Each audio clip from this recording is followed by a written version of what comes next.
Yeah, so Skivy, Divino, DeNegro. What's up, bro? How you feeling? Let's talk. Tell me a little bit about the new project that you got going on, just like on a theoretical level. The new Twilight, 24-hour crime school presents Twilight. Man, I love it. You know what I'm saying? This is like one of my favorite 24-hour crime school joints.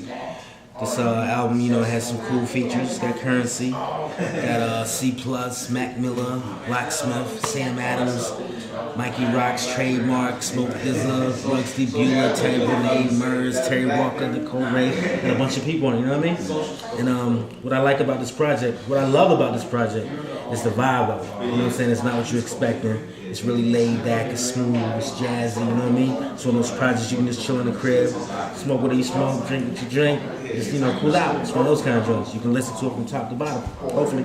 So what exactly was like your standard as far as picking the people that you wanted to pick and how to mesh it up with the vibe that you created? It just came together, naturally, organically. It wasn't nothing. This project wasn't even planned. Actually, these songs were like songs that was on my hard drive. And Dane was like, yo, man, you got all this music on your hard drive, man. You need to put it together. So I just found, you know, the right sounds and just, you know, just called that vibe. You know what I mean? We heard some of it, you know, it's a lot of jazz in it, you know, which is like, it's almost like gone from the New York signature as far as you know, that imprint, that New York sound. That sound, and, you know, or even like the snares are not even like the ones that we used to use back in the 90s. Yeah. But like, what is it about it that make you want to go to that element? Because it doesn't exactly sound like, you know, like in the 90s. Like it's still very free. It's still very independent. Like it could be considered like rap mixed with something else. Yeah. What exactly made you want to go there? I just love that sound, man. That's just like a part of my sound. Just the vibe, just the music, man. I love music. I just love it. I love live instruments. I just love how music comes together, you know? Now, because I remember, you know, growing up, you know, I think I was 14 when Reasonable Doubt came out. Right. And listening to, you know, the production you made on there. And, you know, it was serious music, you know, because especially, you know, like I was, you know, speaking earlier, like, we didn't necessarily know where this music was coming from, but we know it doesn't just come up out of nowhere. Right. You know, we don't necessarily know, we didn't have the knowledge of the music that was being sampled or whatnot. Right. You know, but when we take it to that place, it's very serious. Yeah. And then now, because the idea of serious music, you know, serious rap music is almost like, you know, what's that for? Yeah. You know, what is it with you that keeps it there? How serious is it for you? You know what? I don't think this music is, well, I think the music might be mature. Right. But I think the content that's on top of the music is kind of like, you know, it's young. You know what I mean? I'm just taking the younger voice and putting it on more mature kind of sound. You know what I mean?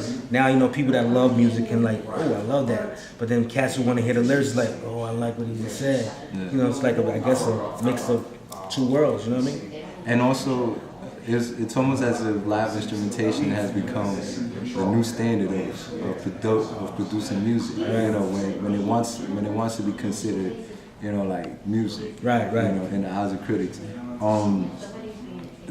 Do you feel like that's becoming like maybe like a new dependency that the music is having, like always having to, you know, it used to go from, you know, beat machines, now it's like digital and live instrumentation. Do you feel like it's almost like becoming a dependency of some sort? I don't know. I just love incorporating live shit into my music. I mean, being that I'm a producer that samples, and it all got started really because, you know, we're an independent company, and I was sampling a lot of music that I knew we couldn't clear, and Dane was like, we gotta figure something out. So I said, yo, let's just, you know, we're just gonna replay these. Matter of fact, we're not even gonna replay it, we're just gonna get the vibe and create our own shit around it. And it worked out good, you know what I'm saying? The band I got, you know, the guys, they write on it when it comes to the hip hop shit, and, you know, we just put it together, you know? And as far as other people doing it, you know, that's dope. You know what I'm saying? I love to hear live music, you know what I mean? I love it. So just to go like on the other side of things, like who are some people that you might have felt like I wanted him or her to be on this project but didn't get to make it through or whatever? On this one,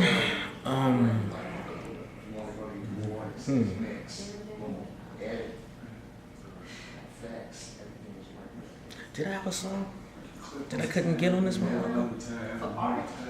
I think I'm cool. I didn't really have anybody. Everybody was good, you know what I'm saying? Everybody got on it was perfect, you know, for this project. And the next one, I guess we'll figure it out when that happens. One thing I like to ask, what's your theory on music? My theory on music. Yeah. Music is art. Music is a gift, man. If you're blessed to be able to create music, and that's your gift right there. And I feel like a lot of people have the gift, but they think they need more from the gift to feel some type of sense of like, yo, I did it. When really you don't. You know what I'm saying? If you're able to create, then there it is. That's the gift right there. But everybody feel like, you know what, I can make this music. Now someone needs to tell me that I'm a producer. Now I need to get an award. Now I need to get $100 million. Now I need to do that in order for them to feel like, yeah, I did it. But just being able to create, that's it. That's the gift. You know what I'm saying? You do it for the love. That's my theory. So anything else that you might feel like getting off your chest about this project? Yeah, man, we having a couple of events coming up. I want to let cats know about that, man.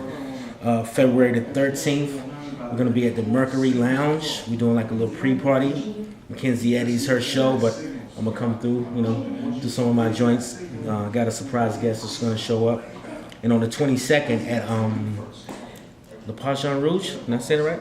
I can't say it right. Yeah, LPR. I can't say it right. Yeah, LPR. Yes.